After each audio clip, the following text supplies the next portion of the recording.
आसंता काली Ram Navami एथिपाई Nayagarh Bhapur block फतेगढ़ गिरी गोवर्धन पहाड़ उपरे थिबा राम मंदिर उत्सव मुखर प्रथम थर पई एठारे पालन हेबो राम नवमी एथिपाई शेष पर्यायर पहुंची प्रस्तुति मंदिर रे स्वतंत्र पूजार्चना सह भक्तों दर्शन पई सुरक्षा व्यवस्था करा जायछि।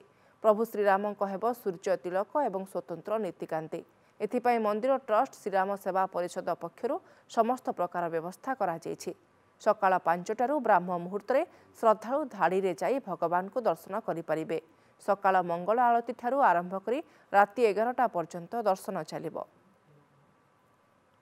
मर्यादा पुरुष प्रभु श्रीरामचंद्र जन्म दिवस पालन करा जाउची जहाको आमे समस्ते महाराम नवमी बोली पालन करूचे। आसंता काली बुधवार जेते संख्यार एठी श्रद्धालु माने समागम होबे पाखापाखी 1.5 लाख रु 2 लाख पाखापाखी भक्तंगर समागम बोली आशा करा जाउची।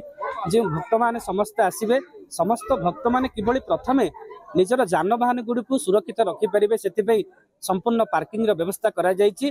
आपण मानक मध्य समस्त श्रद्धालु मानकु भक्त मानकु आमे निवेदन करूछु आपण माने समस्त आसंतु महाप्रभुंकर सानिध्य लाभ करंतु महाप्रभुंकर कृपा लाभ करंतु। देखि पारुथिबे बहुत सुंदर परिवेश बहुत शांति लागुची। ए जगह आसिया परे मैं एभଳି गोटे महान अनुभव होउची। ए जगह छाड़ी जीवाक इच्छा होनी प्रभुंकर एटा लीला कहिया को गले चले कारण ए परिवेश को प्राय सबुदिन आसी ठाकुर महिमा सेतिक अच्छी बोली ए जगह को प्रतिदिन सब हजार हजार भक्त ए जगह को टाणी आछुंती। समस्त अनुरोध काली आसंतु पवित्र राम नवमी ठाकुर को दर्शन करंतु।